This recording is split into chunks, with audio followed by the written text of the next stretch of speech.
Assalamu alaikum wa rahmatullahi wa barakatuh. La vidéo d'aujourd'hui sera consacrée au mot shaytan, Satan.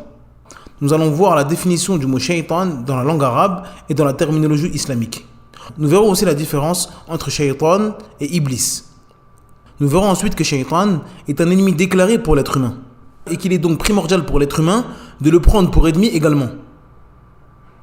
Nous verrons ensuite que shaytan met tout en œuvre pour égarer l'être humain et qu'il a un stratagème bien défini pour l'égarer. Et à la fin de cette vidéo, je vous donnerai un petit cadeau qui vous permettra de vous protéger des assauts de shaytan et de ses ruses.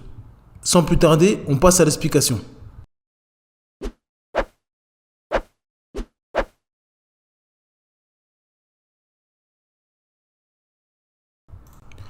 Bismillahirrahmanirrahim. Alhamdulillahi rabbil alamin.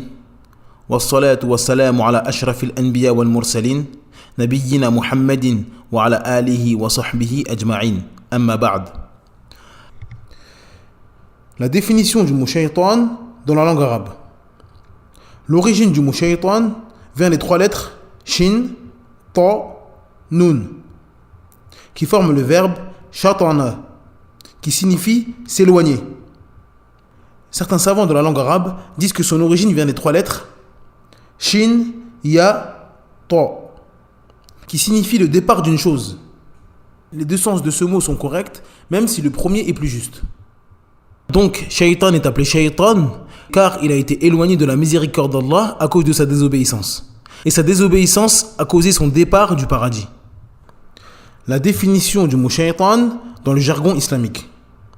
Dans le texte, le mot shaytan a deux sens. Le premier veut dire iblis.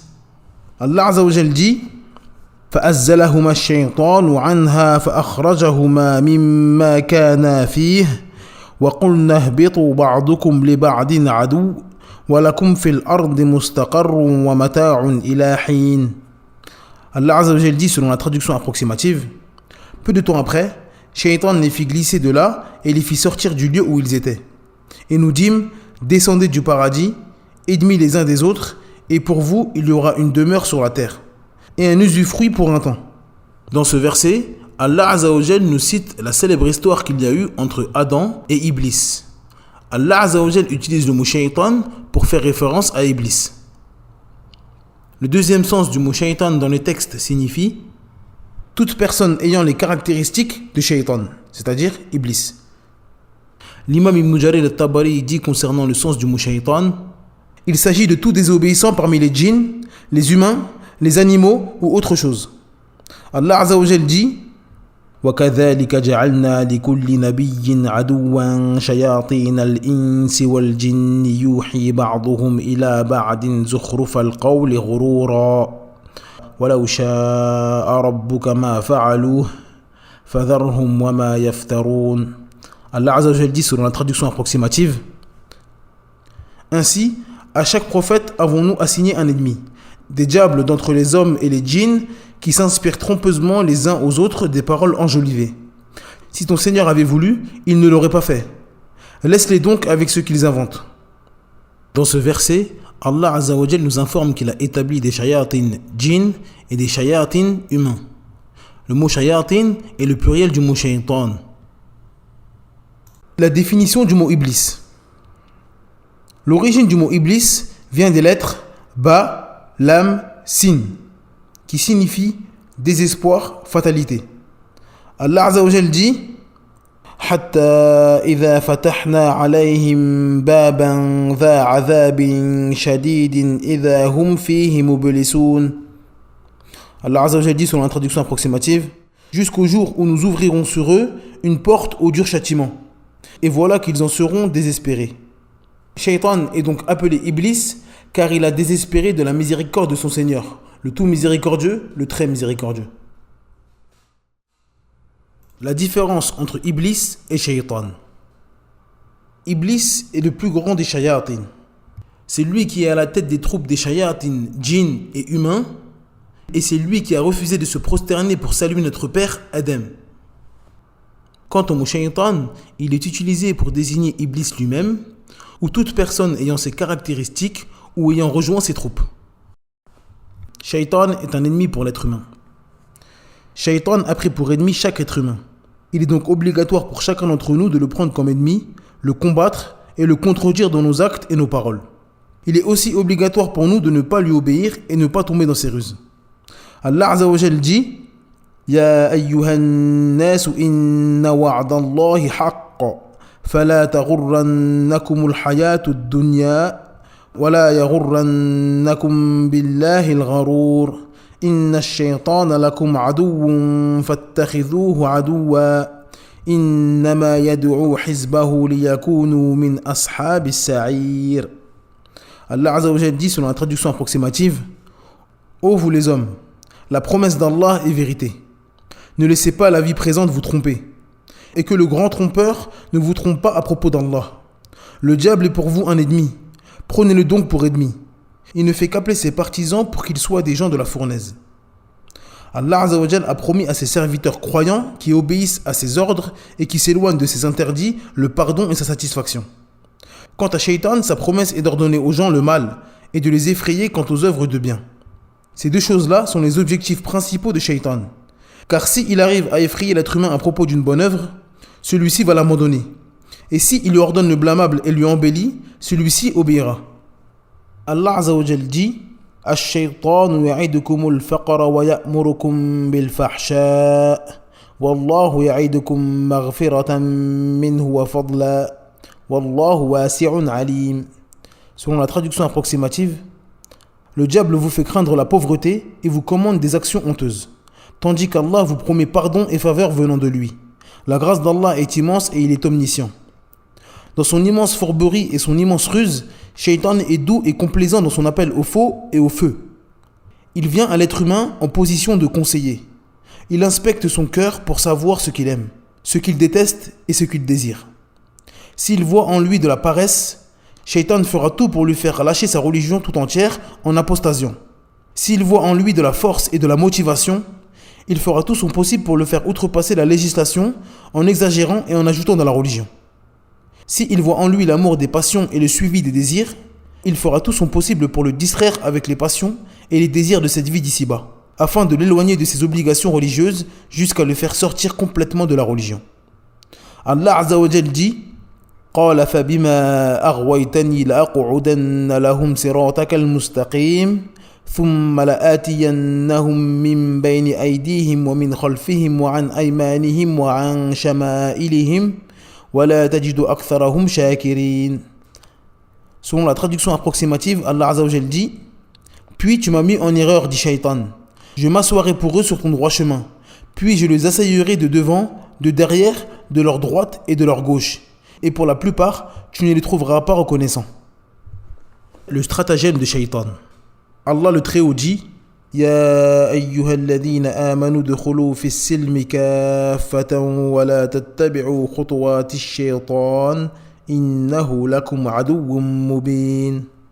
Selon la traduction approximative, Allah Azza wa Jal dit Ô les croyants, entrez en plein dans l'islam et ne suivez point les pas du Shaitan, car il est certes pour vous un ennemi déclaré. Les pas et les voies de Shaitan correspondent à l'ensemble des péchés liés au cœur, la langue et au corps. Shaitan appelle à toute chose qui pervertit la raison et éloigne de la législation. Toute chose qui contredit la raison ou la législation fait partie de la voie de Shaitan. Sans la miséricorde d'Allah, aucun d'entre nous ne pourrait éviter l'appel de Shaitan, car lui et son armée s'efforcent d'appeler à celle-ci et ne cessent de l'enjoliver à l'être humain pour qu'il l'emprunte. L'être humain est faible et son âme l'incite constamment au mal. Si ce dernier était livré à lui-même, il n'aurait jamais pu se préserver du stratagème de Shaitan. Mais Allah fait miséricorde aux serviteurs qui demandent sincèrement la protection. Les stratagèmes de Shaitan pour la communauté. Le stratagème de Shaitan afin de corrompre la religion et les comportements sont extrêmement nombreux. Les plus dangereux, mais pourtant les plus séduisants pour l'être humain sont les suivants. Le premier, Allah Azza wa Jal a ordonné aux croyants d'être unis et rassemblés dans la religion. Allah nous a interdit la division dans la religion.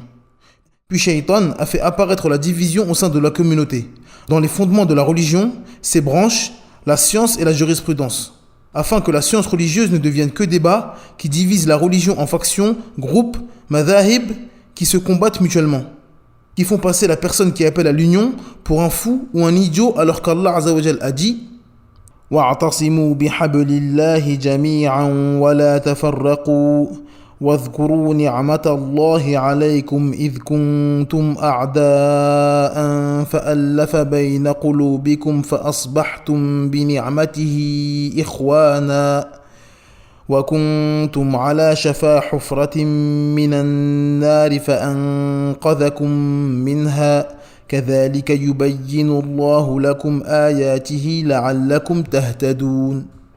Allah Azza wa Jal dit selon la traduction approximative: et cramponnez-vous tous au câble d'Allah et ne soyez pas divisés.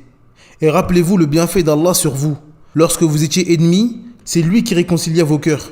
Puis par son bienfait, vous êtes devenus frères. Et alors que vous étiez au bord d'un abîme de feu, c'est lui qui vous en a sauvés. Ainsi Allah vous montre ses signes afin que vous soyez bien guidés. Le deuxième stratagème de Shaitan pour corrompre la communauté est qu'Allah Azza wa Jal nous a ordonné d'obéir à celui qui nous gouverne, même si ce dernier est un esclave, sauf si son ordre est un péché. Puis ce principe fondamental est devenu une chose quasi méconnue à cause de Shaitan et ses ruses, au point où la grande majorité des musulmans ignorent ce principe. Le troisième stratagème est le délaissement du Coran et de la Sunna pour le suivi des idées et des passions en prétextant que le Coran et la Sunna ne peuvent être compris que par des grands savants. Le quatrième stratagème de Shaitan est de prendre autre que le Coran pour faire avancer et évoluer cette communauté. Allah Azza wa Jal nous informe qu'il a fait descendre le Coran pour sortir les gens des ténèbres vers la lumière. Mais Shaitan s'efforce de faire croire aux gens le contraire, jusqu'à ce qu'ils pensent que s'accrocher au Coran et le suivre sera une cause de retard vis-à-vis des autres nations. Allah Azza wa Jal nous dit clairement que la foi est une cause d'élévation et d'honneur dans ce bas monde et dans l'autre. Shaitan et ses soldats ont donné l'illusion aux musulmans que l'élévation et l'honneur se trouvent dans l'apprentissage et le suivi des sciences juives, chrétiennes ou philosophiques. Ils ont donc délaissé le Coran et la Sunna pour suivre toutes ces voies contraires à l'islam. Le stratagème de Shaitan pour l'être humain. Shaitan est la cause de tous les maux sur la terre. Il fait tous les efforts et emploie tous les moyens nécessaires pour éloigner l'être humain de la vérité, la foi, la sunna et l'obéissance. Il appelle l'être humain au faux, à la mécréance, l'innovation religieuse et la désobéissance. Shaitan a des plans, des stratégies et des moyens pour éloigner les gens du droit chemin. Shaitan tente d'apporter le mal dans la vie de l'être humain. Ces maux sont multiples et variés, mais les principaux sont les suivants. Le premier, le mal de la mécréance, l'association et de la haine envers Allah et son messager. Shaitan ne cesse d'assaillir l'être humain jusqu'à ce qu'il le fasse sortir de la foi pour l'emmener à la mécréance, du monothéisme pour l'emmener au polythéisme. Ceci est le mal le plus dangereux de manière absolue. Si Shaitan ne parvient pas à faire mécroire à l'être humain, il passe au mal suivant, le mal de l'innovation religieuse, car c'est la porte de la mécréance et du polythéisme. Si l'être humain reste sur la foi et la sunna du prophète Mohammed sallallahu alayhi wa sallam, il tente de le faire tomber dans un autre mal, le mal des grands péchés. Si l'être humain ne tombe pas dans les grands péchés, Shaitan tente de le faire tomber dans un autre mal, le mal des petits péchés, car ils peuvent s'accumuler jusqu'à détourner la personne du droit chemin. Si l'être humain arrive à s'éloigner au maximum des petits péchés, il tente de le faire tomber dans un autre mal, le mal de donner tout son temps dans les œuvres permises. La personne est sans cesse occupée dans les choses qui ne sont certes pas interdites, mais qui ne sont pas des bonnes actions. Car le fait qu'il soit toujours occupé à ces choses peuvent le faire tomber dans les petits péchés, puis les grands péchés. Si l'être humain arrive à occuper son temps dans les œuvres de bien, Shaitan tentera de le faire tomber dans un autre mal, le mal d'être occupé dans des œuvres de bien en délaissant des œuvres encore meilleures. Comme la personne qui va lire le Coran juste après la prière, alors que dans ce temps, il est meilleur pour lui de faire du dhikr. Si l'être humain est préservé de cela et œuvre avec clairvoyance et science, alors Shaitan tentera de le faire tomber dans un autre mal. Il tentera, lui et son armée de diables djinns et humains, de gêner et causer du tort à l'être humain. Les gens diront de lui qu'il n'est pas musulman, qu'il est égaré, qu'il est arriéré, qu'il est moyenâgeux. Ils mettront en garde contre lui, en disant qu'il est extrémiste et qu'il divise. Tout cela pour le déstabiliser, le faire douter et éloigner les gens de lui. Nous voyons clairement qu'il est obligatoire pour le musulman d'enfiler sa tenue de combat et de combattre Shaitan qui fait tout pour l'égarer. Il s'agit d'un combat dur et long qui durera jusqu'au dernier souffle de l'être humain. Le cœur de l'être humain est une forteresse. Shaitan et ses disciples sont des ennemis qui cherchent à s'introduire à l'intérieur de cette forteresse, afin d'occuper cette forteresse, la dominer et faire sortir tout ce qu'il y a à l'intérieur. Il n'est pas possible de préserver cette forteresse sans une attention de tout instant et une surveillance à chaque porte de cette forteresse. Malheureusement, il ne pourra pas surveiller ces portes s'il n'en connaît même pas l'existence. Shaitan essaye donc de s'introduire par les portes qui mènent au cœur du serviteur. Il observe et analyse le serviteur afin de savoir quelle porte sera la plus facile à franchir. Les portes les plus fréquentes que Shaitan essaie de franchir afin de prendre l'emprise du cœur du serviteur sont les suivantes. La porte de la colère. La colère couvre la raison. Lorsque le soldat de la raison faiblit, Shaitan entre par cette porte et il joue avec la personne comme un enfant joue avec son ballon. Combien de personnes ont insulté leurs proches, divorcé leur femme ou vexé quelqu'un car ils ont laissé la porte de la colère grande ouverte. La deuxième porte est la porte de la satiété. Trop manger affaiblit le corps et augmente les passions et les désirs, ce qui distrait l'homme de l'obéissance et des actes de bien. Le Coran et la Sunna nous incitent à ne pas exagérer dans la nourriture. Allah Azza wa Jal dit Ya bani Adam khudhu zinatakum 'inda kulli masjidin wa kulu washrabu wa la tusrifu innahu la yuhibbul musrifin. Allah Azza wa Jal dit selon la traduction approximative Ô enfants d'Adam, dans chaque lieu de prière, portez votre parure. Mangez et buvez et ne commettez pas d'excès, car Allah n'aime pas ceux qui commettent des excès. Le prophète Mohammed sallallahu alayhi wa sallam a dit Le pire récipient que l'homme puisse remplir est son estomac. Si toutefois il éprouve le besoin de le faire, qu'il consacre un tiers pour la nourriture, un tiers pour l'eau et un tiers pour sa respiration. La troisième porte est la porte de la précipitation. Celui qui se précipite délaisse la vérification des informations. Celui qui répète tout ce qu'il entend ouvre la porte à l'erreur et à l'interdit. La quatrième porte est la porte de l'amour des biens de ce bas monde. Lorsque l'amour des biens est installé dans le cœur de la personne, il le corrompt. Cela le pousse à chercher des biens par tous les moyens. Il deviendra avare et aura peur de la pauvreté. Cela le poussera à ne pas donner ses droits obligatoires. Celui qui a suivi les pas du shaitan. Celui qui a succombé à l'appel de shaitan ne sort pas de deux cas. Le premier, il fait partie des suiveurs de shaitan à cause de sa faiblesse et de son ignorance. Deuxième cas, celui qui est devenu un shaitan ayant rejoint les troupes d'Iblis.